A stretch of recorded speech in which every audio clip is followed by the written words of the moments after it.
आओ इधर सुना का हो देखा तो के डॉक्टर साहब कुछ परहेज बतौले बाना। हाँ। अगर ओके बरतबू तो ठीक होइबू और नहीं बरतबू तो कोनो संभावना नहीं। ढेर मत बोला। देखा कौन कौन परहेज बा का बोला।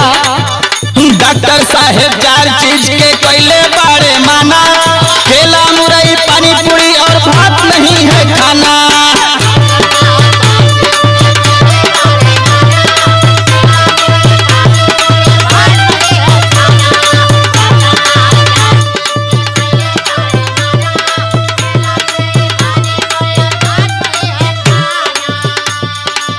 चोरी चोरी हुरबू तो हाथ गोड़ तोड़ दे। ढेर मत बोला। चोरी चोरी हुरबू तो हाथ गोड़ तोड़ दे, भात नहीं छोड़बू तो मुंह धके फोड़ दे।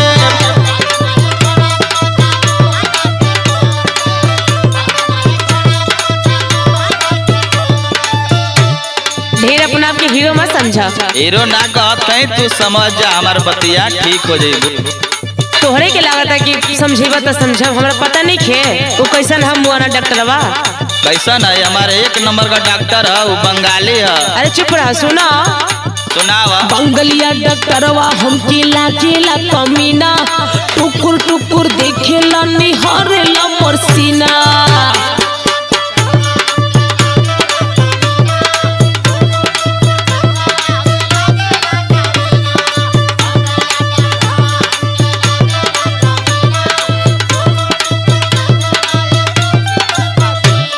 भइल बड़ा ओकर लंगोटिया यार। एकदम बिल्कुल। सुना सुनावा।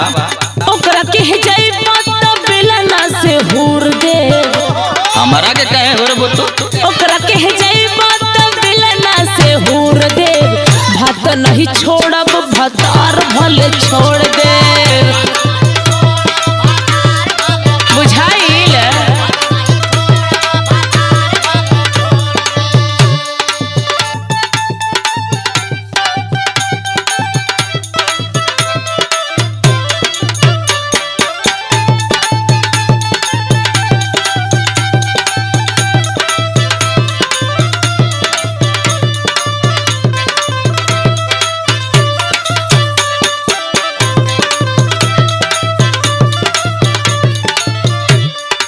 देखा तो के परहेज तक करही के पड़ी।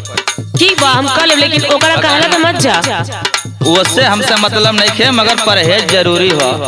सुना। हाँ, का अरे करबू ना परहेज बोला कैसे तू ठीक होइबू, ठंडी लेके बुखार होई रात भर चिलैबू।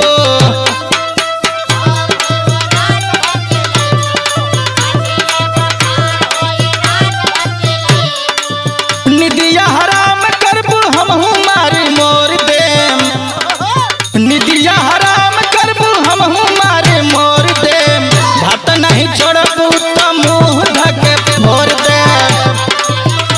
असरे न मरबा।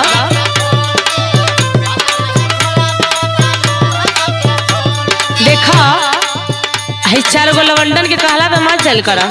वो लवंडा ना हुआ तब का सुना। सुनावा। दवा ऊपर काम न करे ओझा के दिखवावा, कौनो ओछत मरले बा हमरा के झरवावा।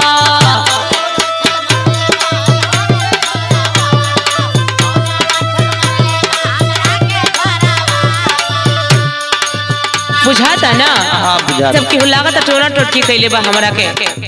नहीं लेके जाइबा तो चूल्हा डासल छोड़ दे, खाना ना कुछ ना बनाई।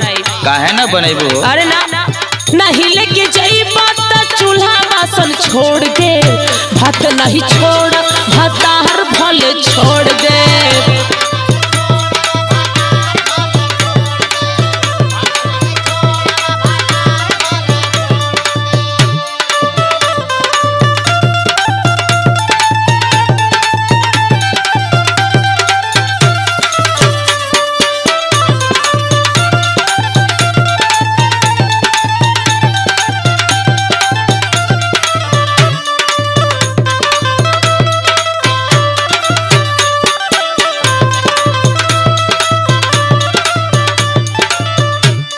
अब तू अंधविश्वास पर चल गइलू।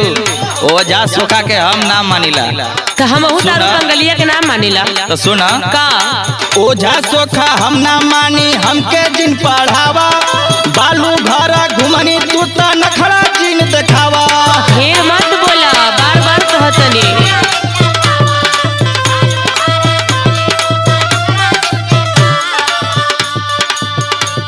सुना ई कुल नाही माने लत नहीं हरदा पहुँचाई, जितना रुपया लागी दावा दुआ करी माई।